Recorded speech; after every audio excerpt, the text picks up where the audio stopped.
നമസ്കാരം. ഇന്നത്തെ പത്രവിശേഷത്തിലേക്ക് സ്വാഗതം.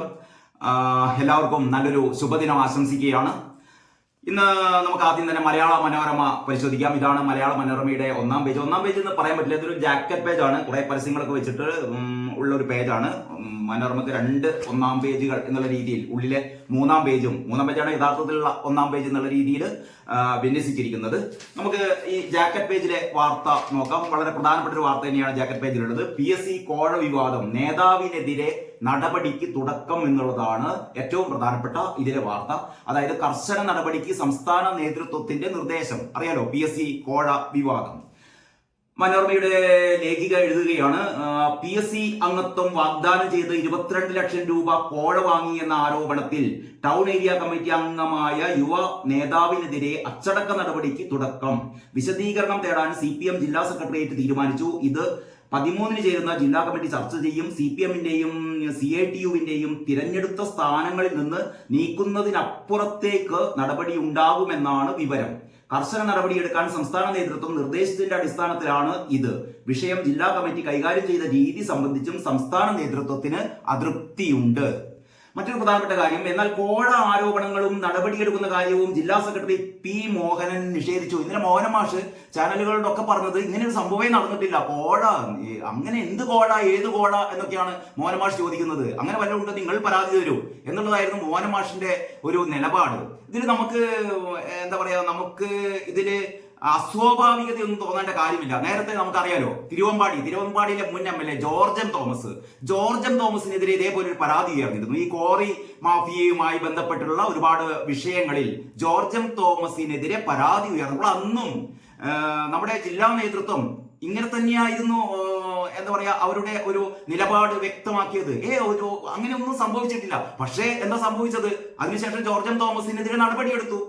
അപ്പൊ അതേപോലെ തന്നെ ഇവിടെ കോഴ ഒന്നും ഉണ്ടായിട്ടില്ല, കോഴ വാങ്ങിയിട്ടില്ല എന്നൊക്കെ പറയുകയും അതേസമയം തന്നെ സംസ്ഥാന കമ്മിറ്റിയുടെ നിർദ്ദേശപ്രകാരം ഈ പറയുന്ന പ്രമോദ് കോട്ടൂളിക്കെതിരെ ഇതില് ആരോപണ വിധേയനായ 22 ലക്ഷം രൂപ കൈപ്പറ്റി എന്ന് പറയുന്ന യുവ നേതാവിനെതിരെ നടപടിയെടുക്കാൻ വേണ്ടി പോവുകയും ചെയ്യുന്നു. എന്ന് പറഞ്ഞാൽ ഇതൊരു മാതിരി ജനങ്ങളെ വിഡ്ഢികളാക്കുന്ന ഒരു രീതിയാണ്. അറിയാലോ, ഈ CPM-നെ കുറിച്ച് നിങ്ങൾക്ക് ആർക്കും അറിയില്ല എന്ന് പറയുന്ന പോലെ തന്നെ മോഹൻ മാഷ് മുഖ്യമന്ത്രി സാധാരണ ഇതൊക്കെ പച്ചക്കള്ളം എന്ന് പറയുന്ന മുഖ്യമന്ത്രി കഴിഞ്ഞ ദിവസം നിയമസഭയിൽ പറഞ്ഞത്, എന്നിലല്ല അതിന്റെ തലേ ദിവസം നിയമസഭയിൽ പറഞ്ഞത്, ഇങ്ങനെ ഒരു PSC അംഗത്വത്തിന് വേണ്ടി കോഴ വാങ്ങുന്ന ഏർപ്പാടൊന്നുമില്ല, പക്ഷേ പൊതുവിൽ ഇത്തരത്തിലുള്ള തട്ടിപ്പുകളൊക്കെ ഒരുപാട് നടക്കുന്നുണ്ട്, അതുകൊണ്ട് നമുക്ക് അന്വേഷിക്കണം എന്ന് പറയുന്ന വളരെ പോസിറ്റീവായ നിലപാടായിരുന്നു മുഖ്യമന്ത്രിയുടേത്. അതേസമയത്ത് മോഹൻ മാഷ് പറയുന്നത് ഇങ്ങനെ കോഴയെ നടന്നിട്ടില്ല. അപ്പൊ ഇതാണ് ലേഖിക പറയുന്നത്. എന്നാൽ കോഴ ആരോപണങ്ങളും നടപടിയെടുക്കുന്ന കാര്യവും ജില്ലാ സെക്രട്ടറി P. മോഹനൻ നിഷേധിച്ചു. ക്വാറി മാഫിയ ബന്ധത്തിന്റെ പേരിൽ തിരുവമ്പാടി മുൻ MLA-യും പാർട്ടി ജില്ലാ സെക്രട്ടേറിയറ്റ് അംഗവുമായ ജോർജൻ തോമസിന്റെ കാര്യത്തിലും ഇതേ നിലപാടാണ് ജില്ലാ നേതൃത്വം കൈക്കൊണ്ടത്. പരാതിയില്ലെന്ന് ആദ്യം മാധ്യമങ്ങളോട് പറയുകയും പിന്നീട് സസ്പെൻഡ് ചെയ്യുകയുമായിരുന്നു ഈ ജോർജൻ തോമസിനെ. പിന്നെ മറ്റൊന്ന്, പണം കൊടുത്തു എന്ന് പറയപ്പെടുന്ന ഡോക്ടർ ദമ്പതിമാർ ഇതുവരെ പോലീസിൽ പരാതി നൽകിയിട്ടില്ല. പണം തിരികെ കിട്ടിയതിനാലും പരാതിയുമായി മുന്നോട്ട് പോയാൽ നിയമ നടപടി നേരിടേണ്ടി വരുമെന്നുള്ളത് കൊണ്ടുമാണ് ഇത്. അപ്പൊ ഈ ഡോക്ടർ ദമ്പതികൾ എന്തായാലും പാർട്ടിയുമായി ബന്ധപ്പെട്ട ആൾക്കാരാണ്. ഇവരൊരിക്കലും ഇത് പോലീസ് സ്റ്റേഷനിലേക്ക് പോകില്ല, അതിന് പോലീസ് പരാതിപ്പെടില്ല. ഇപ്പൊ മനസ്സിലാക്കുന്നത് ഡോക്ടർ ദമ്പതികൾക്ക് 22 ലക്ഷം രൂപ തിരികെ കൊടുക്കുകയും ഇവരെ സാന്ത്വനിപ്പിക്കുകയും ഇവരെ കൂടുതൽ പ്രകോപനത്തിലേക്ക് കടക്കാതെ ഇവർക്ക് ആ പണം തിരികെ കൊടുത്തു എന്നാണ് ഇപ്പോൾ മനസ്സിലാക്കുന്നത്. ആ രീതിയിലാണ് മനോരമയിൽ വന്നിരിക്കുന്ന റിപ്പോർട്ട്. മറ്റൊന്ന്, കോഴ വിവാദം അന്വേഷിക്കണമെന്ന് ആവശ്യപ്പെട്ട് യൂത്ത് കോൺഗ്രസിന്റെ സംസ്ഥാന general secretary Vaishal Kallat Kozhikode city police കമ്മീഷണർക്ക് പരാതി നൽകിയിട്ടുണ്ട്. ഇത് അന്വേഷിക്കണമെന്ന് ആവശ്യപ്പെട്ടിട്ട് വൈശാൽ കല്ലാട്ടിന്റെ പരാതി സിറ്റി പോലീസ് കമ്മീഷൻ കിട്ടിയിട്ടുണ്ട്. ഇതിന്റെ അടിസ്ഥാനത്തിലായിരുന്നു ഇന്നലെ പ്രതിപക്ഷ നേതാവ് VD സതീശൻ ഇക്കാര്യം നിയമസഭയിൽ ഉന്നയിച്ചത്. ഓക്കെ, ഇതാണ് മനോരമയുടെ ഈ ജാക്കറ്റ് പേജിലെ പ്രധാനപ്പെട്ട വാർത്ത. മറ്റൊന്ന്, 1.5 കോടി കെട്ടിടങ്ങളുടെ നമ്പർ മാറും എന്ന് പറയുന്ന ഒരു സ്റ്റോറി ഉണ്ട്. നമുക്ക് ഈ യഥാർത്ഥ ഒന്നാം പേജിലേക്ക് കടക്കാം. ഇതാണ് മനോരമയുടെ 3-ാം പേജ് എന്ന് പറയുന്ന യഥാർത്ഥ 1-ാം പേജ്. ഇതിലെ ഏറ്റവും പ്രധാനപ്പെട്ട വാർത്ത എന്ന് പറയുന്നത്, മെയിൻ സ്റ്റോറി ആയിട്ട് നമുക്ക് കണക്കാക്കാവുന്നത്, യുക്രൈൻ യുദ്ധം റഷ്യയോട് മോദി. അറിയാലോ, മോദി റഷ്യയിൽ സന്ദർശനം നടത്തിക്കൊണ്ടിരിക്കുകയാണ്. അവിടെ ഈ ഉക്രൈൻ യുദ്ധത്തെ സംബന്ധിച്ച് മോദി ഒരു പ്രസ്താവന നടത്തി. എന്താ മോദി പറഞ്ഞതെന്ന് പറഞ്ഞാൽ, യുദ്ധം നിർത്തണം എന്നൊന്നും പറഞ്ഞിട്ടില്ല. അതേ സമയത്ത് തന്നെ അരുത് എന്നാണ് തലക്കെട്ട് കൊടുത്തത്. മനോരമയുടെ ഹെഡിങ് അങ്ങനെയാണ്, അരുത്. അതിൽ പറയുന്നത് കുട്ടികളുടെ മരണം ഹൃദയം പൊട്ടുന്ന വേദന എന്ന് പ്രധാനമന്ത്രി.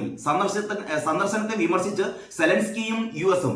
ഉക്രൈൻ പ്രസിഡന്റ് സെലൻസ്കി ഇതിനെ വിമർശിച്ചിട്ടുണ്ട്. അതായത് ലോകത്തിലെ ഏറ്റവും വലിയ ജനാധിപത്യ രാജ്യമായ ഇന്ത്യയുടെ പ്രധാനമന്ത്രി അവിടെ പോയിട്ട് ലോകത്തെ ഏറ്റവും രക്തക്കൊതിയനായ ഈ പറയുന്ന വ്ളാഡിമിർ പുടിനെ ആശ്ലേഷം ചെയ്തത് ഒരു തരത്തിലും അംഗീകരിക്കാനാവില്ല, അത് ശരിയായില്ല എന്ന് സെലൻസ്കി അഭിപ്രായപ്പെട്ടിട്ടുണ്ട്. ഏതായാലും മോദി പറയുന്നത് യുദ്ധത്തിൽ നിരപരാധികളായ കുട്ടികളുടെ മരണം ഹൃദയം പൊട്ടുന്ന വേദനയാണെന്ന് പ്രധാനമന്ത്രി നരേന്ദ്രമോദി റഷ്യൻ പ്രസിഡന്റ് വ്ളാഡിമിർ പുടിനോട് പറഞ്ഞു. ഉക്രൈൻ തലസ്ഥാനമായ കീവിലെ കുട്ടികളുടെ ആശുപത്രി തിങ്കളാഴ്ച 41 പേരുടെ മരണത്തിനിടയാക്കിയ റഷ്യൻ മിസൈൽ ആക്രമണത്തെയാണ് ഇന്ത്യ റഷ്യ വാർഷിക ഉച്ചകോടിയിലെ പ്രസംഗത്തിനിടെ മോദി പരോക്ഷമായി പരാമർശിച്ചത്. മോദിക്ക് തൽക്കാലം ഇങ്ങനെ പരോക്ഷമായി പരാമർശിക്കുകയെ നിവൃത്തിയുള്ളൂ. അങ്ങനെ റഷ്യക്കെതിരെ ഒറ്റയടിക്ക് കർക്കശമായി ഒരിക്കലും മോദി പറയില്ല. ഏതായാലും അങ്ങനെയൊരു വികാര പ്രകടനം മോദി അവിടെ നടത്തി. അതേതായാലും നല്ലൊരു കാര്യമാണ്. പിന്നീട് പറയുന്നത് യുദ്ധത്തിലായാലും ഭീകരാക്രമണത്തിലായാലും ജീവൻ നഷ്ടമാകുന്നത് മാനവികതയിൽ വിശ്വസിക്കുന്നവരെ വേദനിപ്പിക്കുന്നു. ബോംബുകൾക്കും ബുള്ളറ്റുകൾക്കും ഇടയിൽ സമാധാന ചർച്ച വിജയിക്കില്ല, മോദി പറഞ്ഞു. 2.5 വർഷം പിന്നിടുന്ന റഷ്യയുടെ യുക്രൈൻ ആക്രമണത്തെ ഇന്ത്യ ഇതുവരെ അപലപിച്ചിട്ടില്ല. എന്നാൽ ഇത് യുദ്ധത്തിന്റെ കാലമല്ല എന്ന് 2022 സെപ്റ്റംബറിൽ പുടിനുമായുള്ള ചർച്ചയിൽ മോദി പറഞ്ഞത്. മോദി നേരത്തെയും ഇന്ത്യയുടെ നിലപാട് വ്യക്തമാക്കിയിരുന്നു. യുദ്ധത്തിന്റെ കാലമല്ല, സമാധാനത്തിന്റെ കാലമാണ് എന്നുള്ള രീതിയിൽ പരോക്ഷമായിട്ട് തന്നെയെങ്കിലും ഈ പറയുന്ന യുക്രൈൻ അധിനിവേശത്തെ പ്രധാനമന്ത്രി നരേന്ദ്രമോദി വിമർശിക്കുന്നു. അതേസമയത്ത് തന്നെ ഏറ്റവും പ്രധാനപ്പെട്ട ഒരു കാര്യം എന്ന് പറയുന്നത് ഒരു ഫോട്ടോ എടുത്തത് എന്താണെന്ന് വെച്ചാൽ മോസ്കോയിൽ order of Saint Andrew apostle ബഹുമതി, അതായത് റഷ്യയിലെ പരമോന്നത ബഹുമതി നരേന്ദ്രമോദിക്ക് സമ്മാനിച്ചു എന്നുള്ളതാണ് മറ്റൊരു പ്രധാനപ്പെട്ട വാർത്ത. അതിന്റെ ഫോട്ടോ ആണ്. അത് സമ്മാനിച്ചു കഴിഞ്ഞതിന് ശേഷം പുടിൻ മോദിയെ ആശ്ലേഷം ചെയ്യുന്നതിന്റെ ഫോട്ടോ ആണ് കൊടുത്തിട്ടുള്ളത്. മറ്റൊന്ന് ഏറ്റവും പ്രധാനപ്പെട്ട ഒരു കാര്യം എന്ന് പറയുന്നത് മോദിയുടെ ഈ യാത്രയിലെ ഒരു നയതന്ത്ര വിജയം എന്ന് പറയുന്നത് കുറെ ഇന്ത്യക്കാരെ റഷ്യൻ സേനയിലേക്ക് അനധികൃതമായി റിക്രൂട്ട് ചെയ്തിരുന്നു. ഇത് നേരത്തെ വിവാദ വിഷയമായിരുന്നു. അപ്പോൾ സൈന്യത്തിലേക്കല്ല, സൈന്യത്തിന്റെ ഉപജോലികളൊക്കെ ചെയ്യുന്നതിന് വേണ്ടിയിട്ട് ഏതാണ്ട് 200-ൽ പരം ഇന്ത്യക്കാരെ അനധികൃതമായി റിക്രൂട്ട് ചെയ്തു. ഇത് അത്താഴ വിരുന്നിൽ കഴിഞ്ഞ ദിവസം പുടിന്റെ വസതിയിൽ നടന്ന അത്താഴ വിരുന്നിൽ മോദി ഇക്കാര്യം പുടിനോട് പറയുകയും പുടിൻ ആ നിമിഷം തന്നെ ഉത്തരവിടുകയും ചെയ്തു. അനധികൃതമായി ഈ സേനയിലേക്ക് ഇങ്ങനെ നിയമിക്കപ്പെട്ട ഈ ഇന്ത്യക്കാരെ മുഴുവൻ തിരിച്ചയക്കണമെന്ന് ആ നിമിഷം തന്നെ. ഇവിടെയാണ് മോദിയുടെ ഒരു നയതന്ത്ര വിജയം എന്ന് പറയുന്നത്. നമ്മള് മോദിയുടെ കാര്യത്തിൽ എന്തൊക്കെ വിമർശനങ്ങൾ ഉയർത്തിയാലും ഇന്ന് അന്താരാഷ്ട്ര തലത്തിൽ മുഴുവൻ ലോക രാജ്യങ്ങളുടെ ഇടയിൽ ഇന്ത്യക്ക് ഒരു നിർണായകമായ സ്ഥാനമുള്ളത്, അല്ലെങ്കിൽ മോദിയുടേതായ ഒരു വ്യക്തിപ്രഭാവം കൊണ്ട് മോദി നേടിയെടുത്തത് ഇത്തരത്തിൽപ്പെട്ട ചില സാന്നിധ്യങ്ങളാണ്. നേരത്തെ ഒരിക്കലും ഇന്ത്യക്ക് നേരത്തെയുള്ള പ്രധാനമന്ത്രിമാരൊക്കെ വിദേശ സന്ദർശനമൊക്കെ നടത്തുമ്പോൾ നമുക്ക് മനസ്സിലാക്കിയിരുന്നതാണ് ഇതേ രീതിയിൽ ഒരൊറ്റ വാചകം കൊണ്ട് തന്നെ ശരി എന്ന് പറഞ്ഞത് പുടിൻ നിങ്ങളാണ് എന്റെ ഏറ്റവും അടുത്ത സുഹൃത്ത് എന്നുള്ള രീതിയിലാണ് മോദിയെ പുടിൻ ആലിംഗനം ചെയ്യുന്നതും മറ്റ് വിശേഷങ്ങൾ പങ്കിടുന്നതൊക്കെ. ഞാൻ കൂടുതൽ അതിലേക്ക് കടക്കുന്നില്ല. ഏതായാലും ഇതാണ് മനോരമയുടെ പ്രധാനപ്പെട്ട വാർത്ത. അത് കഴിഞ്ഞിട്ട് കല്ലായിപ്പുഴ കരയുന്നു ഒരു ലോക്കൽ സ്റ്റോറി കൊടുത്തിട്ടുണ്ട്. ലോക്കൽ സ്റ്റോറി എന്ന് പറഞ്ഞ് നമ്മൾ പരിമിതിപ്പെടുത്തേണ്ട. കല്ലായിപ്പുഴ എന്ന് പറയുന്നത് കേരളത്തിന്റെ തന്നെ ഒരു സാംസ്കാരികമായ ഒരു ചിഹ്നമാണ്. ഒരുപാട് പാട്ടുകളിലും ഒരുപാട് നാടകങ്ങളിലും ഒക്കെ സാന്നിധ്യം അറിയിച്ച കല്ലായിപ്പുഴ കരയുന്നു. കേരളത്തിലെ ഏറ്റവും മലിനമായ നദിയായി കല്ലായി മാറപ്പെടുന്നു എന്ന് പറയുന്ന ഏറ്റവും കൂടുതൽ ഗൗരവം അർഹിക്കുന്ന ഒരു വാർത്തയാണിത്. കേന്ദ്ര റിപ്പോർട്ട് പ്രകാരം കേരളത്തിൽ 2ാമത് കരമനയാർ ഈ മാലിന്യം ഉള്ള നദി എന്നുള്ള രീതിയിൽ. ന്യൂഡൽഹി വാർത്തയാണ്. കേരളത്തിലെ ഏറ്റവും മലിനമായ നദി കോഴിക്കോട്ടെ കല്ലായിപ്പുഴ എന്ന് കേന്ദ്ര മലിനീകരണ നിയന്ത്രണ ബോർഡിന്റെ റിപ്പോർട്ട്. 2022 മലിനീകരണം ഏറ്റവും രൂക്ഷമായിരുന്ന തിരുവനന്തപുരത്തെ കരമനയാർ 2023 കണക്കിൽ 2ാം സ്ഥാനത്താണ്. അങ്ങനെ കോഴിക്കോട് തിരുവനന്തപുരത്തെ കടത്തിവെട്ടി 1ാം സ്ഥാനത്തെത്തി. ഏതൊരു കാര്യത്തിൽ? പുഴ മലിനപ്പെടുത്തുന്ന കാര്യത്തിൽ. നമ്മുടെ മേയർ ബീന ഫിലിപ്പൊക്കെ മനസ്സിലാക്കേണ്ടത് കോഴിക്കോട് സാഹിത്യ നഗരമായതൊക്കെ നല്ലത് തന്നെ, സാഹിത്യ നഗരത്തിനോടൊപ്പം കോഴിക്കോടിന്റെ കോഴിക്കോടിന്റെ ഏറ്റവും പ്രിയപ്പെട്ട നദി, NP മുഹമ്മദിന്റെ ഒക്കെ നോവലുകളിലൊക്കെ പരാമർശിക്കുന്ന ആ കല്ലായിപ്പുഴ എന്ന് പറയുന്ന നദി മലിനീകരണത്തിന്റെ തോത് കുറയ്ക്കാൻ, അല്ലെങ്കിൽ മലിനീകരണം നടത്താതിരിക്കാൻ വേണ്ടിയിട്ട് കോർപ്പറേഷന്റെ ഉൾപ്പെടെ ശ്രദ്ധ ഇക്കാര്യത്തിൽ ആവശ്യമാണ് എന്നാണ് പറയാനുള്ളത്. മറ്റൊന്ന്, KSRTC ടെർമിനൽ കുരുക്കഴിക്കാൻ പുതിയ പഠനം. അടുത്ത വാർത്തയാണ്. അതായത് കോഴിക്കോടിന് മറ്റൊരു നാണക്കേടാണിത്. 11 നില, കഴിഞ്ഞ ദിവസം ഈ പത്രവിശേഷത്തിൽ ഞാൻ പറഞ്ഞിരുന്നു, 11 നിലകളിലുള്ള കോഴിക്കോടിന്റെ ഹൃദയഭാഗത്ത് സ്ഥിതി ചെയ്യുന്ന KSRTC ടെർമിനൽ എന്ന് പറയുന്ന ആ ഒരുപക്ഷെ കോഴിക്കോട് ഇത്രയും വലിയൊരു വ്യാപാര സമുച്ചയം ഇല്ല. അത് കഴിഞ്ഞ ഒരുപാട് വർഷങ്ങളായി ഇത് നിർമ്മാണത്തിലെ അപാകത മൂലം യഥാർത്ഥത്തിൽ KSRTCക്ക് ലഭിക്കേണ്ട വരുമാനമാണ്. KTDFC നിർമ്മാണം നടത്തിയ ആ ഒരു കെട്ടിടത്തിന്റെ ദുരവസ്ഥ. ഇപ്പൊ എന്താ സംഭവിക്കാൻ പോകുന്നത് ചോദിച്ചാൽ, ഇത് അറ്റകുറ്റപ്പണി നടത്താൻ വേണ്ടിയിട്ട് ഇതിന്റെ ലീസിനെടുത്ത കമ്പനി ഞങ്ങൾ തയ്യാറായി ഏതാണ്ട് 37 കോടി രൂപയായിട്ട് വേണം അറ്റകുറ്റപ്പണി നടത്താൻ. അപ്പൊ ഇപ്പം ചെയ്യാൻ പോകുന്നത് പുതിയ പഠനം നടത്താൻ പോവുകയാണ്. നേരത്തെ പഠനം നടത്തിയപ്പോഴാണ് മനസ്സിലാക്കിയത് ഇതിന് ഗുരുതരമായ തകരാറുകളുണ്ട്, അതുകൊണ്ട് തന്നെ ഇത് ഉപയോഗിക്കാൻ പറ്റില്ല, അതുകൊണ്ട് അറ്റകുറ്റപ്പണികൾ നടത്തണമെന്ന് പറയുന്നു. ഇപ്പൊ അറ്റകുറ്റപ്പണികൾക്ക് അറ്റകുറ്റപ്പണി നടത്തണം എന്നുള്ളൊരു പ്രശ്നം വന്നപ്പോഴാണ് രണ്ടാമതൊരു പഠനം കൂടി. ഇനി ഈ പഠനത്തിന് വേണ്ടി കോടികൾ ചെലവഴിക്കണം. ആരാണ് ചെലവഴിക്കാൻ പോകുന്നതെന്ന് അറിയില്ല. ഈ പഠനത്തിന്റെ ആദ്യ പഠനം അപ്പം ശരിയല്ല എന്ന് ആരാ പറയുന്നത്? പുതിയ പഠനം എന്തിനു വേണ്ടിയിട്ടാണ് നടത്തുന്നത്? ആകെ ദുരൂഹമാണ് ഈ ഒരു സംഭവം എന്ന് പറയുന്നത്. ഇതൊക്കെ കോഴിക്കോടിനെ സംബന്ധിച്ചുള്ള കോഴിക്കോടിന്റെ നാണക്കേടിന്റെ കാര്യങ്ങളാണ് ഇന്ന് പത്രത്തിൽ പറയുന്നത്. അപ്പൊ നേരത്തെ പറഞ്ഞ പോലെ സാഹിത്യ പദവി എന്ന് പറയുന്ന അഭിമാനിക്കാവുന്ന ഒരു നേട്ടം ഇങ്ങേപ്പുറത്ത് കിടക്കുമ്പോൾ കല്ലായിപ്പുഴ പോലെ ഏറ്റവും സാംസ്കാരികമായ ഒരു ചിഹ്നമായ കല്ലായിപ്പുഴ മലിനപ്പെടുന്നു. കേരളത്തിലെ ഏറ്റവും മലിനമായ നദിയായി രേഖപ്പെടുത്തുന്നു. മറ്റൊന്ന്, കേരളത്തിൽ തന്നെ ഏറ്റവും പരിഹാസ്യമായ രീതിയിൽ നഗരത്തിന്റെ ഹൃദയഭാഗത്തുള്ള ഈ KSRTC ടെർമിനൽ നോക്കുകുത്തിയായി കിടക്കുന്നു. അതേപോലെ തന്നെ മറ്റൊരു ഏറ്റവും നാണം കെട്ടൊരു വാർത്തയുണ്ട്. എവിടെയാണത് മനോരമ കൊടുത്തത്? പെട്ടെന്ന് ഒറ്റനോട്ടത്തിൽ കാണുന്നില്ല. മറ്റു പത്രങ്ങളൊക്കെ നല്ല രീതിയിൽ കൊടുത്തിട്ടുണ്ട്. അതായത് ഒരു ഓട്ടോറിക്ഷ തൊഴിലാളിയുടെ ഒരു അക്രമം. അത് ഞാൻ പറയാം. അതായത് അത് മറ്റൊരു പത്രത്തിലാണ് ഞാൻ കണ്ടത്. ഏതായാലും മനോരമയിൽ ആ വാർത്ത പെട്ടെന്ന് നോട്ടത്തിൽ കാണുന്നില്ല. ഏതായാലും അത് കഴിഞ്ഞിട്ട് സർക്കാരും മുന്നണിയും ഒരാളിലേക്ക് ചുരുങ്ങി എന്ന് പറയുന്ന പിണറായിക്കെതിരെ CPI കൗൺസിലിൽ വിമർശനം. നമുക്കറിയാം, നേരത്തെ CPIയുടെ ജില്ലാ കൗൺസിലുകൾ മുഴുവനും പിണറായി മാറണമെന്ന് വരെ 2-3 ജില്ലാ കമ്മിറ്റികൾ ആവശ്യപ്പെട്ടിരുന്നു. ആ രീതിയിൽ വളരെ നിശിതമായ വിമർശനമായിരുന്നു CPI ജില്ലാ കമ്മിറ്റികളൊക്കെ നടത്തിയിരുന്നത്. ഇപ്പോഴാ CPIയുടെ സർക്കാരും മുന്നണിയും ഒരാളിലേക്ക് ചുരുങ്ങിയതിന്റെ അപകടമാണ് ലോക്സഭാ തെരഞ്ഞെടുപ്പിൽ സംഭവിച്ചതെന്ന് CPI സംസ്ഥാന കൗൺസിൽ മുഖ്യമന്ത്രി പിണറായി വിജയനെതിരെ വിമർശനം. CPIയുടെ സംസ്ഥാന കൗൺസിലില് പിണറായി വിമർശനത്തിനെതിരെ നിശിതമായ വിമർശനം. പിണറായി വിജയനെതിരെ മാത്രമല്ല, EP ജയരാജനെതിരെ. കാരണം EP ജാവദേക്കറുമായി ചർച്ച നടത്തിയെന്നും BJPയിൽ ചേരാൻ പോകുന്നു എന്നും, അത് കഴിഞ്ഞിട്ട് ഇത് തിരഞ്ഞെടുപ്പിന്റെ ആ ദിവസം, ജനങ്ങൾ വോട്ട് ചെയ്യാൻ പോകുന്നതിന്റെ ആ ദിവസം രാവിലെയാണ് EP ഇത് വെളിപ്പെടുത്തുന്നത്. ഞാനിങ്ങനെ ജാവദേക്കറുമായി ചർച്ച നടത്തിയത് ശരിയായിരുന്നു എന്നൊക്കെ. അപ്പോൾ EP ഒരിക്കലും ഈ മുന്നണിയുടെ കൺവീനർ എന്ന് പറയുന്ന സ്ഥാനത്ത് നിൽക്കാൻ യോഗ്യനല്ല എന്നുള്ള രീതിയിൽ EPയെ മാറ്റണം എന്ന് വരെയുള്ള അതിനിശ്ചിതമായ നിലപാടുകളാണ് CPIയുടെ സംസ്ഥാന കൗൺസിൽ എടുത്തിട്ടുള്ളത്. പിന്നീട് മലയാള മനോരമയുടെ ഈ കല്ലായിയെ കുറിച്ചുള്ള വീണ്ടും ഒരു സ്റ്റോറി ഉൾപ്പേജിലുണ്ട്. കല്ലായിപ്പുഴയ്ക്ക് ചരമഗീതം, അമ്പമ്പോ നാണക്കേട്. കല്ലായിപ്പുഴ ഏത് വിധത്തിലാണ് മലിനമായത് എന്നുള്ളതിനെ കുറിച്ചുള്ള ഉള്ളിൽ ഏറ്റവും വലിയൊരു സ്റ്റോറി ഉണ്ട്. ഏതായാലും മലയാള മനോരമക്ക് അഭിനന്ദനം. കാരണം ഇത്തരത്തിലുള്ള സംഭവം നമുക്ക് എത്രയും പെട്ടെന്ന് തിരുത്തിയേ തീരൂ. പിന്നീട് സാൻ ഫെർണാണ്ടോ 9000 കണ്ടെയ്നർ ശേഷി ട്രയൽ റണ്ണിന് ഒരുങ്ങി. വിഴിഞ്ഞം ഈ ട്രയൽ റണ്ണിന് ഒരുങ്ങി എന്ന് പറയുന്ന ഒരു വാർത്ത ബിസിനസ് പേജിലുണ്ട്. മറ്റൊന്ന്, മലയാള മനോരമയുടെ എഡിറ്റോറിയൽ എന്ന് പറയുന്നത് ലേലം മണക്കുന്ന PSC അംഗത്വം. PSC കോളയെ കുറിച്ചാണ് മലയാള മനോരമ എഡിറ്റോറിയൽ എഴുതിയിരിക്കുന്നത്. അതിൽ മനോരമ പറയുന്നു, PSC അംഗമാകുന്നതിനായി പാർട്ടി നേതാക്കൾക്ക് ലക്ഷങ്ങൾ വാരിയെറിയാൻ പലരും തയ്യാറാവാൻ കാരണം എന്താണ് എന്ന ചോദ്യം പ്രസക്തമാകുന്നു. ഇതും കഴിഞ്ഞ ദിവസം നമ്മൾ ചർച്ച ചെയ്തതാണ്. അതായത് PSC അംഗങ്ങളുടെ ശമ്പളവും ആനുകൂല്യങ്ങളും വലിയ വിലയുള്ളതാണ് എന്നതിൽ സംശയമില്ല. 6 വർഷം അല്ലെങ്കിൽ 62 വയസ്സ് എന്ന വ്യവസ്ഥയിലാണ് PSC അംഗങ്ങളെ സർക്കാർ നിയോഗിക്കുന്നത്.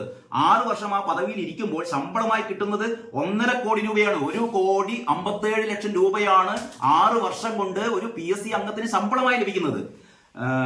അതിനാണല്ലോ ഈ 60 ലക്ഷം രൂപ കോഴ കൊടുത്തത്. അപ്പൊ 60 ലക്ഷം രൂപ കോഴ കൊടുത്തു കഴിഞ്ഞാലും ഈ 6 വർഷം കൊണ്ട് ശമ്പള ഇനത്തിൽ മാത്രം 1.5 കോടി രൂപ ലഭിക്കും. ശമ്പള ഇനത്തിൽ മാത്രം. അത് കഴിഞ്ഞിട്ട് ഒരുപാട് അലവൻസുകൾ, ബാക്കി ഒരുപാട് കാശ് ലഭിക്കാനുള്ള മാർഗമുണ്ട്. അതൊക്കെ കഴിഞ്ഞിട്ടാണ് ഈ PSC ഇന്റർവ്യൂവിലും മറ്റും കിമ്പളം വാങ്ങുന്ന ഒരു പരിപാടി. അതെന്തായാലും നടക്കുന്നുണ്ട്. ആ രീതിയിൽ കാശ് വെട്ടിക്കാനുള്ള ഒരു പരിപാടിയായിട്ട് ഭരണഘടനാ പദവിയുള്ള ഈ പറയുന്ന PSC അംഗത്വം മാറി എന്നുള്ളതാണ് കഴിഞ്ഞ ദിവസം നാം സാക്ഷ്യം വഹിച്ച, കേരളത്തിന് നാണക്കേടുണ്ടാക്കിയ ഏറ്റവും പ്രധാനപ്പെട്ട ഒരു കാര്യം എന്ന് പറയുന്നത്. അതിനെക്കുറിച്ചാണ് മനോരമയുടെ എഡിറ്റോറിയൽ. അങ്ങനെ മനോരമ പറയുന്നു, ശമ്പളമായി കിട്ടുന്നത് 1.5 കോടി രൂപയാണ്. മാത്രമല്ല, വിരമിച്ചു കഴിഞ്ഞാൽ ജീവിതാവസാനം വരെ പ്രതിമാസം 1.2 ലക്ഷം രൂപ പെൻഷനായും വാങ്ങാം. ചെയർമാന്റെയും അംഗങ്ങളുടെയും ശമ്പളം ഇനിയും കൂട്ടാനുള്ള ശുപാർശ സർക്കാരിന്റെ മുന്നിലുണ്ട് താനും. ഇങ്ങനെയൊക്കെയാണ് PSCയുടെ ഈ പറയുന്ന അംഗങ്ങളുടെ ഒരു വേതനം എന്ന് പറയുന്നത്. അതിനിടയിലാണ് ഇത്തരത്തിലുള്ള അഴിമതി ആരോപണങ്ങൾ ഉന്നയിക്കപ്പെടുന്നത്.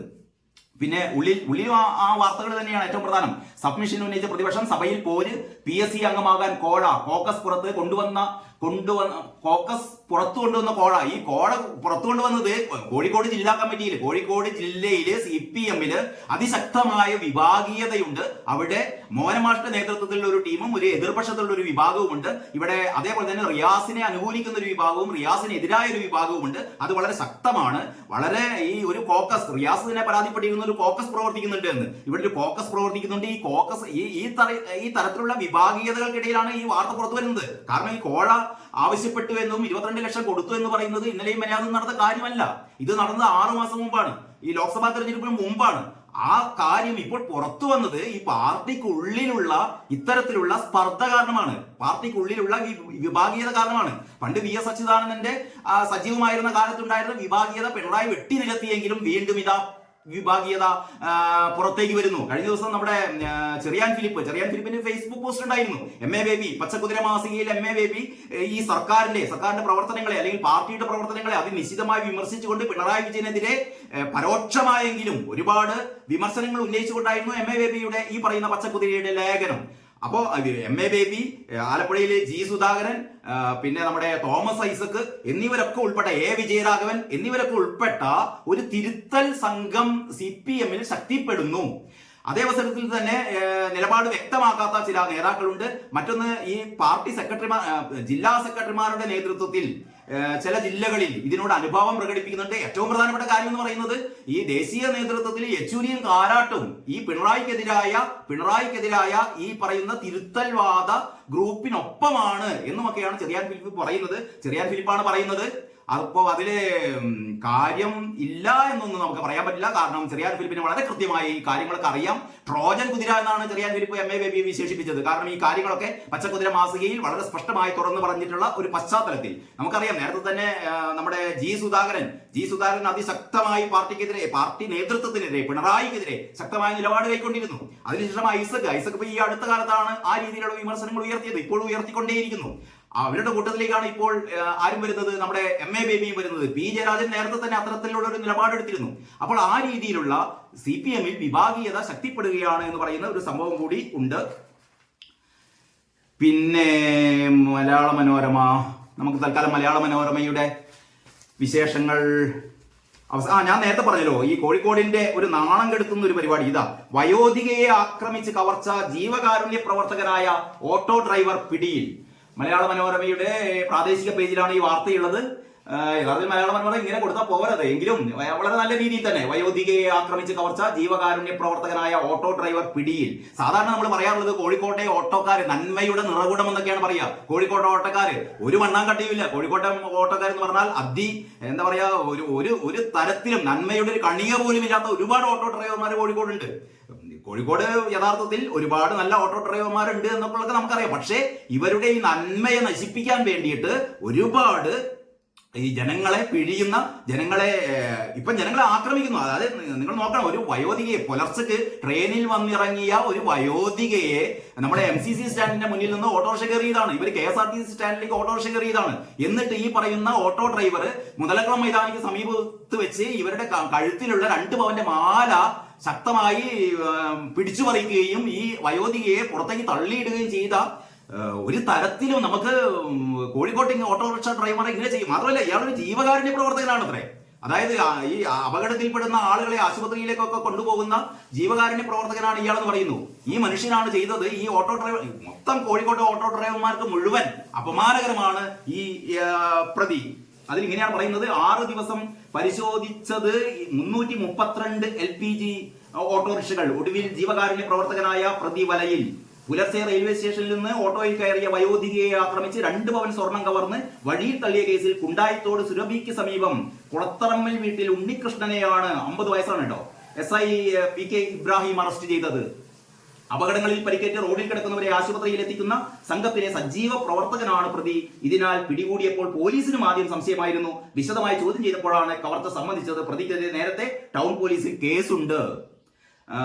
രാത്രി മാത്രം ഓട്ടോ സർവീസ് നടത്തുന്ന പ്രതി സംഭവ ദിവസം മദ്യപിച്ചിരുന്നു എന്നും പോലീസ് പറഞ്ഞു. ഡെപ്യൂട്ടി കമ്മീഷണർ അനൂജ് പലിവാളിന്റെ നേതൃത്വത്തിലുള്ള സ്പെഷ്യൽ ആക്ഷൻ ഗ്രൂപ്പും ടൗൺ അസിസ്റ്റന്റ് കമ്മീഷണർ KG സുരേഷിന്റെ നേതൃത്വത്തിലുള്ള ടൗൺ പോലീസും ചേർന്നാണ് അന്വേഷണം. കഴിഞ്ഞ മൂന്നിന് പുലർച്ചെയാണ് സംഭവം. വയനാട് പുൽപ്പള്ളി മണവയൽ സ്വദേശി ആണ്ടുകാലായിൽ വീട്ടിൽ ജോസഫൈനെ 69 വയസ്സുണ്ട് കേട്ടോ. ആ സ്ത്രീക്ക് 69 ആണ്. മുതലക്കുളം ഭാഗത്ത് എത്തിച്ച ശേഷം സ്വർണം കവർന്നത്. അങ്ങനെ കോഴിക്കോടിനെ നാണം കെടുത്തുന്ന 3 വാർത്തകളാണ് നമ്മുടെ മുമ്പിലുള്ളത്. 4ാമത്തെ വാർത്ത ഈ പറയുന്ന കോഴയാണ് കേട്ടോ.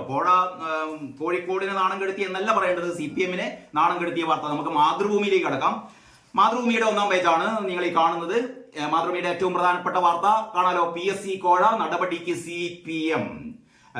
മോഹനമാഷ് പറയുന്നു, നമ്മുടെ ജില്ലാ നേതാവ് അല്ലെങ്കിൽ ജില്ലാ സെക്രട്ടറി മോഹനമാഷ് പറയുന്നു, കോഴയോ എന്ത് കോഴ എന്ന് ചോദിക്കുമ്പോഴാണ് നടപടിക്ക് CPM തയ്യാറാവുന്നത്. പുതിയ തിരുത്ത് എന്നാണ് തലക്കെട്ട്. കാരണം CPM-ൽ തിരുത്തൽ നടപടി തുടങ്ങണമെന്ന് പറയുന്നു. ഇതൊരു പുതിയ തിരുത്താണത്രേ.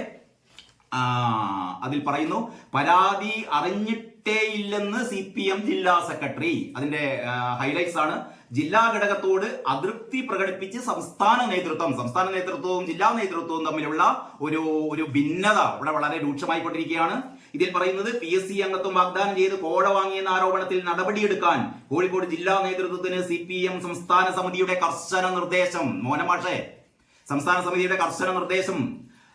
ആരോപണം ഗൗരവത്തിലെടുക്കാത്ത ജില്ലാ കമ്മിറ്റിയുടെ നിലപാടിൽ നേതൃത്വം അതൃപ്തി പ്രകടിപ്പിച്ചിട്ടുണ്ട്. വാർത്ത പുറത്തു വന്ന ശേഷം പ്രതികരിച്ച മുഖ്യമന്ത്രി പിണറായി വിജയനും സംസ്ഥാന സെക്രട്ടറി MV ഗോവിന്ദനും പരിശോധിച്ച് നടപടിയെടുക്കുമെന്ന് വ്യക്തമാക്കിയ ശേഷവും ജില്ലാ കമ്മിറ്റി ലാഘവത്തോടെയാണ് പ്രശ്നം കൈകാര്യം ചെയ്തത്. കോഴ ആരോപണ വിവാദം ചർച്ച ചെയ്യാനായി ചൊവ്വാഴ്ച ജില്ലാ സെക്രട്ടേറിയറ്റ് യോഗം ചേരുന്നതിന് മുമ്പാണ് ജില്ലാ നേതൃത്വത്തിന് സംസ്ഥാന നേതൃത്വത്തിന്റെ നിർദ്ദേശം എത്തിയത്. പിന്നീടാണ് ടൗൺ ഏരിയ കമ്മിറ്റി അംഗവും CITU ജില്ലാ സെക്രട്ടറിയുമായ പ്രമോദ് കോട്ടൂളിയിൽ നിന്ന് വിശദീകരണം തേടാൻ ജില്ലാ സെക്രട്ടേറിയറ്റ് യോഗം തീരുമാനിച്ചത്. സെക്രട്ടേറിയറ്റ് യോഗത്തിന് ശേഷം പ്രമോദ് അംഗമായ ടൗൺ ഏരിയ കമ്മിറ്റി യോഗം ചേർന്നു. ഭൂരിപക്ഷം പേരും പ്രമോദിനെതിരെ നടപടി ആവശ്യപ്പെട്ടു. അപ്പം കഴിഞ്ഞ ദിവസം പറഞ്ഞ പോലെ തന്നെ ഈ പ്രമോദിനെതിരെ ഒരു നടപടി എടുക്കും. പക്ഷെ നമുക്കൊക്കെ അറിയാലോ, ഒരു ഏരിയ സെക്രട്ടറി അല്ല ഈ 60 PSC അംഗത്വമാകാൻ വേണ്ടിയിട്ട് 60 ലക്ഷം രൂപ ചോദിച്ചത്. ഒരിക്കലും ഒരു ഏരിയ സെക്രട്ടറി ചോദിക്കില്ല. അപ്പൊ അതില് വളരെ വ്യക്തമായി മുകൾ തട്ടിലുള്ള വൻ നേതാക്കൾക്കൊക്കെ ഇതിൽ പങ്കുണ്ട്. പക്ഷെ അതെല്ലാം മൂടി വെച്ചുകൊണ്ട്, അതെല്ലാം തുടച്ചു നീക്കിക്കൊണ്ട് CPM-ൽ ഒരു തെറ്റുതിരുത്തലും നടത്തുന്നില്ല. ഇതൊക്കെ പുകമറ മാത്രമാണ് ഇവർ സൃഷ്ടിക്കാൻ വേണ്ടി പോകുന്നത്. പിന്നീട് മാതൃഭൂമിയുടെ ഏറ്റവും മുകളിലുള്ള വാർത്തയാണ് ഗംഭീർ ദ്രാവിഡിന്റെ പിൻഗാമി, അതായത് ഇന്ത്യൻ ക്രിക്കറ്റ് ടീം പരിശീലകനായി ഗൗതം ഗംഭീറിനെ നിയമിച്ച വാർത്തയാണുള്ളത്. മറ്റൊന്ന്, പാനൂർ സ്ഫോടനം ജാമ്യം കിട്ടിയ 4 പ്രതികളുടെ പേരിൽ കാപ്പ. പാനൂർ സ്ഫോടന കേസിൽ ബോംബ് നിർമ്മിക്കുന്നതിനിടെ പൊട്ടിയ ആ സംഭവത്തിൽ ജാമ്യം ലഭിച്ച 4 പ്രതികൾക്കെതിരെ, ഈ 4 പ്രതികളും CPM പ്രവർത്തകരാണ് കേട്ടോ, ഈ 4 പ്രതികൾക്കെതിരെയും കാപ്പ ചുമത്തി എന്നുള്ള വാർത്തയാണുള്ളത്. മറ്റൊന്ന്, EP അനർഹൻ രൂക്ഷ വിമർശനവുമായി CPI. നമ്മൾ നേരത്തെ മലയാള മനോരമയിൽ വാർത്ത പറഞ്ഞല്ലോ. അതായത് CPI സംസ്ഥാന കൗൺസിലിൽ EP-ക്കെതിരെ കർശനമായ രൂക്ഷ വിമർശനം ഉണ്ടായി. EP ജയരാജന്റെ സമീപനം മുന്നണിയെ വഞ്ചിക്കുന്ന രീതിയായി മാറി എന്നാണ് അതിന്റെ ഹൈലൈറ്റ്സ്. പിന്നീട് ഭീകരർക്കായി സംയുക്ത തെരച്ചിൽ നടത്തുന്നതിന്റെ വാർത്തയുണ്ട്. നോഡൽ ഓഫീസർമാരെ നിയമിച്ചേക്കും ദേശീയ പരീക്ഷാ നടത്തിപ്പിന്. നമ്മുടെ കാകദൃഷ്ടി എന്താണ് പറയുന്നത്? അപ്പൊ വയോധികയായ യാത്രക്കാരിയെ ആക്രമിച്ച് സ്വർണ്ണമാല കവർന്ന സംഭവത്തിൽ അറസ്റ്റിലായ ആൾ ജീവകാരുണ്യ പ്രവർത്തകൻ എന്നതിന് നമ്മുടെ കാകദൃഷ്ടിയിൽ ഗോപികൃഷ്ണന്റെ കാർട്ടൂണിനൊപ്പം പറയുന്നത്, പോക്കറ്റ് കാർട്ടൂണിൽ പറയുന്നത്, ജീവൻ രക്ഷാ പ്രവർത്തനത്തിന്റെ അർത്ഥം മാറ്റിയത് അറിഞ്ഞു കാണും. അപ്പൊ മുഖ്യമന്ത്രി ജീവൻ രക്ഷാ പ്രവർത്തനം എന്ന് പറഞ്ഞ പോലെ ഈ ഓട്ടോറിക്ഷ ഡ്രൈവർ ഒരു ജീവൻ രക്ഷാ പ്രവർത്തനം നടത്തുകയാണ്. വയോധിക അങ്ങനെ പോകുമ്പോൾ വയോധികന്റെ കഴുത്തിൽ എന്തിനാണപ്പ 2 പവന്റെ മാല എന്ന് ഡ്രൈവർക്ക് തോന്നി. അങ്ങനെ അയാൾ ഒരു ജീവൻ രക്ഷാ പ്രവർത്തനം നടന്നു. ഇതൊക്കെ അപകടകരമല്ലേ എന്ന് ആ ഡ്രൈവർ ഒരു നല്ല രീതിയിൽ, അതായത് ഈ പറയുന്ന യൂത്ത് കോൺഗ്രസ്സുകാരെ നമ്മുടെ സഖാക്കള് ചെടിച്ചട്ടി കൊണ്ടും പൂച്ചട്ടി കൊണ്ടും ഒക്കെ ആക്രമിച്ച ആ രീതി, ആക്രമിച്ചെന്ന് പറയരുത്, അവിടെ രക്ഷാപ്രവർത്തനം നടത്തിയ ആ രീതിയിലാണ് ഈ ഓട്ടോ ഡ്രൈവറും ഈ വയോധികയോട് പെരുമാറിയത് എന്നാണ് ഈ പോക്കറ്റ് കാർട്ടൂൺ പറയുന്നത്. വളരെ നന്നായിട്ടുണ്ട്. വയോധികയെ ആക്രമിച്ച് സ്വർണം കവർന്ന ഓട്ടോ ഡ്രൈവർ അറസ്റ്റിൽ. വളരെ വലുതായിട്ട് തന്നെയാണ് മാതൃഭൂമി ആ വാർത്ത കൊടുത്തിരിക്കുന്നത്. TP-യുടെ കൊലയാളികൾക്ക് സർക്കാർ സഹായം എന്ന് പറയുന്ന KK രമയുടെ ഒരു വാർത്തയുണ്ട്. TP ചന്ദ്രശേഖരൻ കേസ് പ്രതികൾക്ക് ശിക്ഷാ ഇളവ് അനുവദിക്കാനുള്ള സർക്കാർ നീക്കം നിയമസഭയിൽ വീണ്ടും ഉന്നയിച്ച് KK രമ. നേരത്തെ KK രമ ഇത് ഉന്നയിക്കാൻ ശ്രമിച്ചപ്പോൾ അത് സമ്മതിച്ചില്ലല്ലോ. സർക്കാരിന്റെ കാലാവധി തീരുന്നതിന് മുൻപേ പ്രതികളെ പുറത്തു കടത്താനാണ് നീക്കമെന്ന് അവർ ആരോപിച്ചു. KK രമ പറയുന്നു, ഏതായാലും പിണറായി സർക്കാർ 3-ാം തവണ അധികാരത്തിൽ വരില്ല. അതിനു മുമ്പ് തന്നെ പിണറായി സർക്കാരിന്റെ മുന്നോട്ടുള്ള പോക്കിനെ ഏറ്റവും അധികം സഹായിക്കുക ഗുണ്ടാപ്പടയാണ്. അതുകൊണ്ട് TP കേസിലെ പ്രതികളെ മുഴുവൻ പുറത്തുവിടണം. അല്ലെങ്കിൽ TP കേസ് പ്രതികൾ, നേരത്തെ നമ്മുടെ ആരാണ് പറയുന്നത്, നമ്മുടെ KM ഷാജി പറഞ്ഞല്ലോ, TP കേസ് പ്രതികളെയൊക്കെ പുറത്ത് വിടാനുള്ള ഏറ്റവും ഒരു ആവശ്യം എന്ന് പറയുന്നത് ഏത് നിമിഷവും ഇവർ വിളിച്ചു പറയും ഇതിന്റെ ഗൂഢാലോചന ഇവിടെ നിന്നാണ് ഇവർക്ക് നിർദ്ദേശം കിട്ടിയത്. അതുകൊണ്ട് തന്നെ CPM നേതൃത്വം അങ്കലാപ്പിലാണ്. ഈ പ്രതികളെ എങ്ങനെയെങ്കിലും മോചിപ്പിക്കണം. പക്ഷേ ഈ എന്താ പറയാ, നേരായ മാർഗത്തിലല്ലാതെ ജയിലിൽ നിന്ന് ഇവരെ പുറത്തെത്തിക്കാനുള്ള ശ്രമം പൊളിഞ്ഞുപോയി. അവസാനമാണ് ഇവർ സുപ്രീം കോടതിയിൽ ഹർജി നൽകിയത്. ഇവർക്ക് ശിക്ഷാ ഇളവ് വേണമെന്ന്. ലക്ഷങ്ങൾ ഫീസ് കൊടുത്തിട്ടാണ് ഈ വലിയ വലിയ അഭിഭാഷകരെ നിയമിക്കുന്നത്. അതാണ് KK രമ ഉന്നയിക്കുന്ന പ്രധാന ചോദ്യം. ഈ പ്രതികൾക്ക്, TP കേസിലെ പ്രതികൾക്ക് എവിടുന്നാണ് ഈ ലക്ഷങ്ങൾ കിട്ടുന്നത്? ലക്ഷക്കണക്കിന് രൂപ. അതായത് പാർട്ടിയാണ് ഇവരെ രക്ഷിക്കാൻ വേണ്ടി നോക്കുന്നത് എന്ന് KK രമ നിയമസഭയിൽ പറയുന്നു. അങ്ങനെ നമുക്ക് അടുത്ത വാർത്തയിൽ കടക്കാം. ഉള്ളിലെ വാർത്തയും ഇവരുടെ എഡിറ്റോറിയൽ എന്ന് പറയുന്നത് ജമ്മുവിൽ അശാന്തി എന്നുള്ളതാണ്. മാതൃഭൂമിയുടെ എഡിറ്റോറിയൽ. PSC കോഴ വിവാദം കൊമ്പ് കോർത്ത് മുഖ്യമന്ത്രിയും പ്രതിപക്ഷ നേതാവും മുഖ്യമന്ത്രിയും കൊമ്പ് കോർക്കുന്ന ഒരു പടം. നിയമസഭയിലെ കൊമ്പ് കോർക്കലാണ്. പക്ഷേ ഇവര് ഒരു കെട്ടിപ്പിടിക്കുന്ന പടം ഇവിടെ ഉണ്ടല്ലോ. മാതൃഭൂമിയുടെ ഒന്നാം പുറത്ത് തന്നെ VD സതീശനും മുഖ്യമന്ത്രിയും പരസ്പരം നോക്കി ചിരിച്ച് സൗഹൃദം പങ്കിടുന്നതിന്റെ ഒരു ചിത്രമുണ്ട് കേട്ടോ. അത് പറയുന്നത് നിയമസഭാ സമുച്ചയത്തിൽ നിയമസഭാ സാമാജികർക്കായി നടന്ന കാലാവസ്ഥാ വ്യതിയാനത്തെ കുറിച്ചുള്ള ശില്പശാല ഉദ്ഘാടനം ചെയ്യാനെത്തിയ മുഖ്യമന്ത്രി പിണറായി വിജയനും പ്രതിപക്ഷ നേതാവ് VD സതീശനും സൗഹൃദം പങ്കിടുന്നു. ഒരുപാട് വഴി സൗഹൃദം പങ്കിടുന്നു, വേണ്ടെന്നും പറയുന്നില്ല. സൗഹൃദങ്ങളൊക്കെ പങ്കിടേണ്ടതാണ്. അതേസമയം തന്നെ കാര്യം പറയുകയും വേണം. അതാണ് കൊമ്പ് കോർത്ത് മുഖ്യമന്ത്രിയും പ്രതിപക്ഷ നേതാവും പരാതി കൊടുപ്പിച്ചെന്ന് മുഖ്യമന്ത്രി. അതായത് മുഖ്യമന്ത്രി പറയുന്നത് ഈ നിയമസഭയിൽ സതീശൻ ഈ പറയുന്ന ആരോപണം ഉന്നയിക്കുന്നതിന് തൊട്ടു മുമ്പാണ് നമ്മുടെ യൂത്ത് കോൺഗ്രസിന്റെ ജനറൽ സെക്രട്ടറി വിശാൽ എന്ത് ചെയ്യുന്നത്, ഈ പറയുന്ന കമ്മീഷണർക്ക് പരാതി ഇമെയിൽ ചെയ്യുന്നത് എന്നാണ് പറയുന്നത്. അപ്പൊ പരാതി ഇല്ല എന്ന് പറയേണ്ട, അല്ലെങ്കിൽ പരാതി വന്നിട്ടില്ല എന്ന് പറയാതിരിക്കാൻ വേണ്ടിയിട്ട് മനഃപൂർവ്വം ഒരു പരാതി കൊടുപ്പിച്ചു എന്നൊക്കെയാണ് പറയുന്നത്. പിന്നെ റിയൽ എസ്റ്റേറ്റ് ബന്ധം പോലീസ് നേരത്തെ റിപ്പോർട്ട് നൽകി.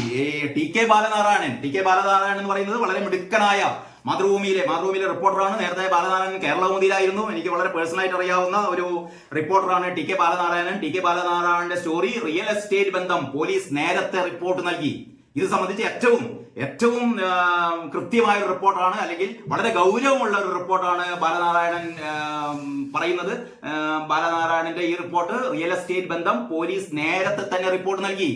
ഈ പറയുന്ന പാർട്ടിക്കുള്ളിലെ CPM-ലെ റിയൽ എസ്റ്റേറ്റ് മാഫിയ പാർട്ടിക്കുള്ളിൽ പിടിമുറുക്കി എന്ന് കോഴിക്കോട് ജില്ലയിലെ പാർട്ടിയിൽ ഈ പറയുന്ന റിയൽ എസ്റ്റേറ്റ് മാഫിയ പ്രവർത്തിക്കുന്നുണ്ട് എന്നുള്ള വിവരം നേരത്തെ തന്നെ പോലീസ് റിപ്പോർട്ട് നൽകി. രഹസ്യാന്വേഷണ വിഭാഗം വിവരം ശേഖരിച്ചു നൽകിയത് 11 മാസം മുമ്പ് ഇത്തരത്തിലുള്ള അഴിമതികൾ, ഇത്തരത്തിലുള്ള സ്വാർത്ഥ താല്പര്യങ്ങൾ പാർട്ടിക്കുള്ളിൽ നടക്കുന്നുണ്ട് എന്നുള്ളത് രഹസ്യ പോലീസ് വിവരം നൽകി എന്നാണ് ബാലനാരായണന്റെ റിപ്പോർട്ട്. അതിങ്ങനെയാണ്: ജില്ലയിലെ 2 ഉന്നത CPM നേതാക്കൾക്ക് റിയൽ എസ്റ്റേറ്റ് മാഫിയുമായി വഴിവിട്ട സാമ്പത്തിക ഇടപാടുകൾ ഉണ്ടെന്ന് രഹസ്യാന്വേഷണ വിഭാഗം റിപ്പോർട്ട്. 11 മാസം മുമ്പ് ആഭ്യന്തര വകുപ്പിന് നൽകിയ റിപ്പോർട്ടിലാണ് നഗരത്തിൽ താമസിക്കുന്ന നാദാപുരം പാറക്കടവ് സ്വദേശിയായ റിയൽ എസ്റ്റേറ്റ് വ്യാപാരിക്ക് ജില്ലയിലെ 2 ഉന്നത CPM നേതാക്കളുമായി അടുത്ത ബന്ധമുണ്ടെന്ന് ചൂണ്ടിക്കാട്ടുന്നത്. കോഴിക്കോട് ജില്ലയിലെ ചില നേതാക്കളെ കുറിച്ച് അന്വേഷണം നടത്താനായിരുന്നു പോലീസ് ആസ്ഥാനത്ത് നിന്നുള്ള നിർദ്ദേശം. അപ്പോൾ ഇങ്ങനെ CPM-നെ സംബന്ധിച്ചിടത്തോളം തെറ്റുതിരുത്തലൊന്നും അല്ല നടത്തുന്നത്. കൂടുതൽ തെറ്റുകളിലേക്ക് CPM പോയിക്കൊണ്ടിരിക്കുകയാണ് എന്ന് മാത്രമാണ് പറയാനുള്ളത്. ഇനി ദേശാഭിമാനി. CPM-നെ കുറിച്ച് ഒരുപാട് കുറ്റം പറഞ്ഞ സ്ഥിതിക്ക് നമുക്ക് ദേശാഭിമാനിയിലേക്ക് കടക്കാം. ദേശാഭിമാനി പറയുന്നത് എന്താണപ്പാ? ചരിത്രത്തിൽ നങ്കൂരമിടാൻ സാൻ ഫെർണാണ്ടോ, അതായത് വിഴിഞ്ഞത്തേക്ക് അടുക്കുന്ന ഈ വലിയ കപ്പലിനെ കുറിച്ചുള്ള വാർത്തയാണ്. മധ്യപ്രദേശിൽ കോൺഗ്രസ് MLA BJP മന്ത്രി എന്ന് പറയുന്ന ഒരു വാർത്ത.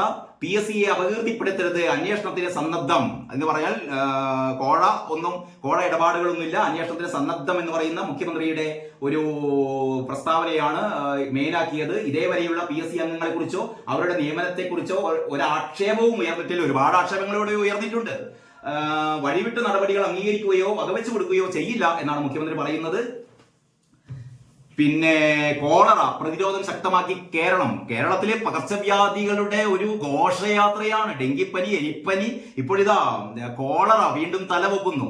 അത് പ്രതിരോധം ശക്തമാക്കി കേരളം എന്നാണ്, ജാഗ്രത വേണമെന്നാണ് നമ്മുടെ ആരോഗ്യമന്ത്രി പറയുന്നത്. എല്ലാവരും ജാഗ്രത പുലർത്തിയാൽ കൊള്ളാം.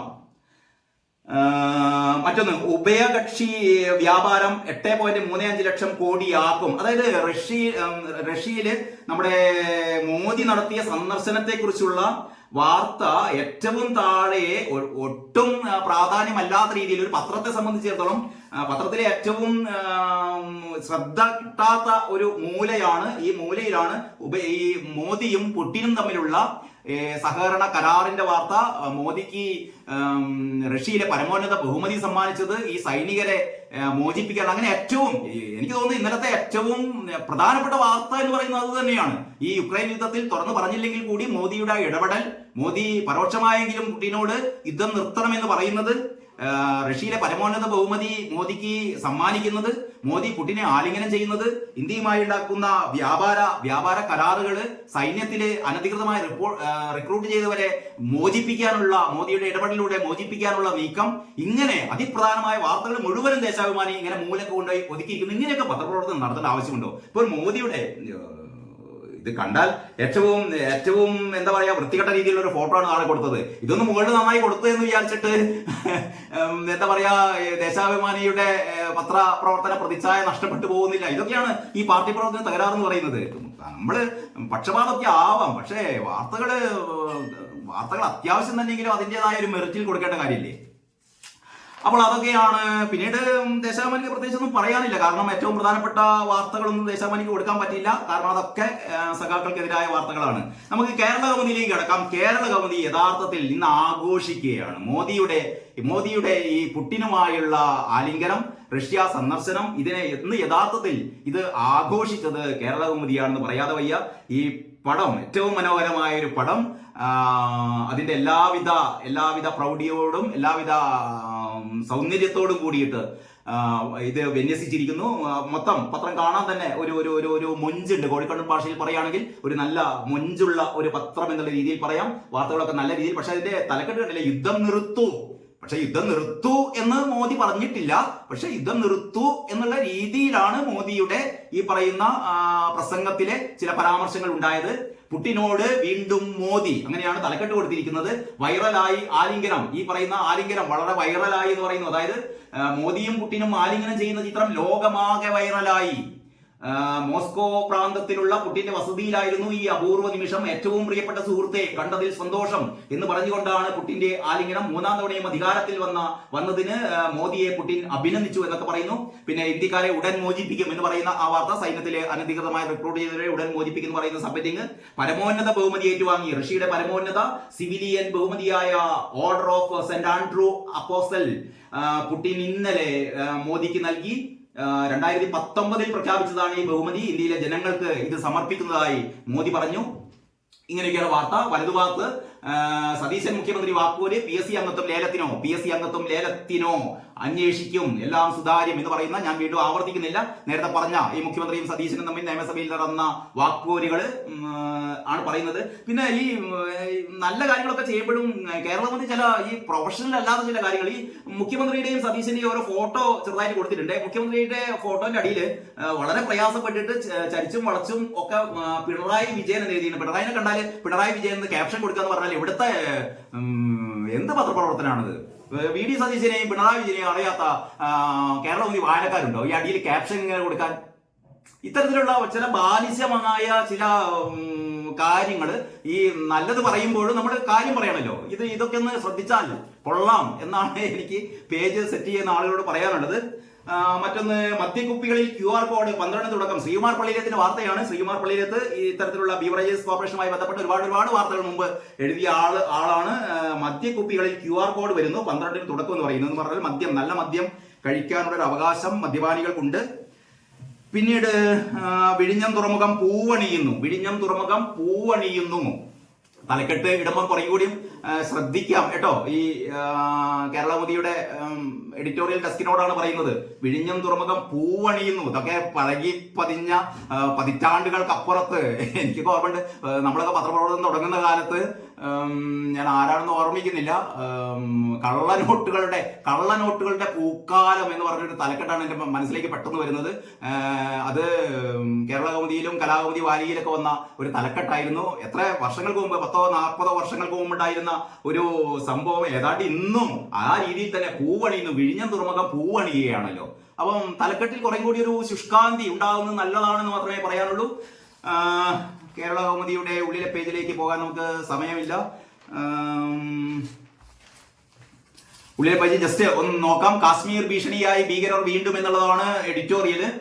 പിന്നീട് ആരോപണത്തിൽ ഉലഞ്ഞ് കോഴിക്കോട്ടെ പാർട്ടി എന്ന് പറയുന്ന സ്പെഷ്യൽ സ്റ്റോറി ഉണ്ട്. PSC കോഴ ആരോപണം, പണം നൽകി തീർക്കാൻ ശ്രമം പ്രതിപക്ഷം, ക്രമക്കേട് നടന്നിട്ടില്ല മുഖ്യമന്ത്രി, നേതാവിനെതിരെ കർശന നടപടിക്ക് സാധ്യത, KP സജീവന്റെ ഒരു സ്പെഷ്യൽ സ്റ്റോറി. അങ്ങനെ ഒരു പകുതി പേജും ഈ പറയുന്ന കോഴ വിവാദം തന്നെയാണ് കേട്ടോ.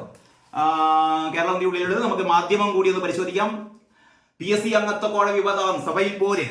ഇത് തന്നെയാണ് മാധ്യമത്തിന്റെ ഈ മെയിൻ സ്റ്റോറി. റഷ്യയുമായി $10,000 കോടി വ്യാപാരം എന്ന് പറയുന്ന ഏതാണ്ട് മാധ്യമം, ഞാൻ കഴിഞ്ഞ പ്രാവശ്യമൊക്കെ പറഞ്ഞതാണ്, മാധ്യമം എന്തൊക്കെയാണെങ്കിലും മാധ്യമം വാർത്തകളെ സംബന്ധിച്ചിടത്തോളം വളരെ ഒരു ഗൗരവമായി സമീപിക്കുന്ന പത്രം തന്നെയാണ്. ഇന്നത്തെ ഏറ്റവും പ്രധാനപ്പെട്ട 2 വാർത്തകളും ഔചിത്യത്തോടെ തന്നെയാണ് കൊടുത്തത്. PSC അംഗത്വ കോഴ വിവാദം, സഭയിൽ പോര് എന്നും, ജില്ലാ കമ്മിറ്റിക്ക് വീഴ്ച, തിരുത്താൻ സംസ്ഥാന നേതൃത്വം, എല്ലാ കാര്യങ്ങളും ഉണ്ട്. റഷ്യ ഈ സിവിലിയൻ ബഹുമതി, റഷ്യയിലെ ഏറ്റവും വലിയ സിവിലിയൻ ബഹുമതി മോദിക്ക് സമ്മാനിക്കുന്നതിന്റെ ചിത്രം സഹിതം, വളരെ നല്ല ചിത്രം സഹിതം തന്നെ ആ വാർത്ത കൊടുത്തിട്ടുണ്ട്. കണ്ടെയ്നർ കപ്പൽ തീരത്തേക്ക്, വിഴിഞ്ഞ തുറമുഖം ട്രയൽ റൺ 2 എന്ന് പറഞ്ഞാൽ ഒരു നമുക്ക് മാതൃകയാക്കാവുന്ന ഒരു 1-ാം പേജാണിത്. കാരണം വളരെ അച്ചടക്കത്തോടെ, വളരെ ഏറ്റവും പ്രധാനപ്പെട്ട വാർത്തകൾ അതിയായ ഭാവുകത്വമൊന്നും പ്രകടിപ്പിക്കാതെ, ഇത്തരത്തിൽപ്പെട്ട ഈ പൂക്കാലം പൂവണിയുന്നു എന്ന് പറയുന്ന ഒരു പഴഞ്ചൻ തലക്കെട്ടൊന്നും ഇല്ലാതെ തന്നെ, എന്ന് പറഞ്ഞാൽ വലിയ ഒരു പ്രൊഫഷണൽ രീതിയിലുള്ള തലക്കെട്ടൊന്നല്ല, സാധാരണ മനോരമയും മാതൃഭൂമിയും ചെയ്യുന്ന പോലുള്ള ആ രീതിയിലുള്ള തലക്കെട്ടൊന്നുമല്ല. വളരെ സ്വാഭാവികമായി ആൾക്കാർക്ക് മനസ്സിലാവുന്ന രീതിയിലുള്ള തലക്കെട്ടോടെയാണ് മാധ്യമം ഈ വാർത്തകൾ നൽകിയത്. ഇനി നമുക്ക് മാധ്യമത്തിന്റെ ഉള്ളിലെ പേജില് പ്രധാനപ്പെട്ട വാർത്ത എന്ന് പറയുന്നത് മാധ്യമത്തിന്റെ എഡിറ്റോറിയൽ എന്താണെന്ന് നോക്കാം. എഡിറ്റോറിയല് ആൾദൈവങ്ങളുടെ മനുഷ്യക്കുരുതിയാണ് കേട്ടോ. ആൾദൈവങ്ങളുടെ മനുഷ്യക്കുരുതി എന്നുള്ളതാണ് എഡിറ്റോറിയല്. പിന്നീട് ഇതിൽ പ്രധാനപ്പെട്ട ഒരു വാർത്ത, തലസ്ഥാനത്ത് കോളറ ബാധ സ്ഥിരീകരിച്ചു എന്നുള്ളത് ഉള്ളിലെ പേജിലുണ്ട്. ഇനി റെസ്റ്റോറന്റുകളിലും ബിയറും വൈനും എന്ന് പറയുന്ന ഒരു വാർത്ത 5-ാം പേജിൽ, മാധ്യമത്തിന്റെ 5-ാം പേജിൽ കാണാം. ഇനി റെസ്റ്റോറന്റുകളിലും ബിയറും വൈനും, ടൂറിസം സീസണുകളിൽ മാത്രം അനുമതി നൽകാനാണ് തീരുമാനം. സുധീർ മുഖത്തിന്റെ സ്റ്റോറിയാണ്. തിരുവനന്തപുരം ഡേറ്റ് ലൈനിൽ, വിനോദസഞ്ചാര കേന്ദ്രങ്ങളിലെ റെസ്റ്റോറന്റുകളിലും ബിയറും വൈനും ലഭ്യമാക്കാൻ സർക്കാർ ടൂറിസം സീസണുകളിൽ മാത്രം കുറഞ്ഞ ലൈസൻസ് ഫീസിൽ ഇവയുടെ വിൽപ്പനക്ക് അനുമതി നൽകാനാണ് തീരുമാനം. ബിയറും വൈനും ഒഴുക്കാൻ വഴിവെട്ടി സർക്കാർ, അനധികൃത മദ്യവിൽപ്പന തടയും മന്ത്രി, സർക്കാർ മദ്യത്തിൽ മുക്കിക്കൊല്ലും എന്നൊക്കെയുള്ള സബ്ഹെഡിങ്ങുകളോടെയാണ് ആ ഒരു സ്പെഷ്യൽ സ്റ്റോറി കൊടുത്തിരിക്കുന്നത്. അപ്പൊ ഇങ്ങനെയൊക്കെയാണ് ഇന്നത്തെ പത്രങ്ങളുടെ വിശേഷങ്ങൾ. അപ്പൊ നമുക്ക് ബാക്കി ഇനി നാളെ പത്രങ്ങൾ എന്ത് നൽകുമെന്ന് നമുക്ക് നാളെ സംസാരിക്കാം. അതുവരെ എല്ലാവർക്കും നന്ദി, നമസ്കാരം.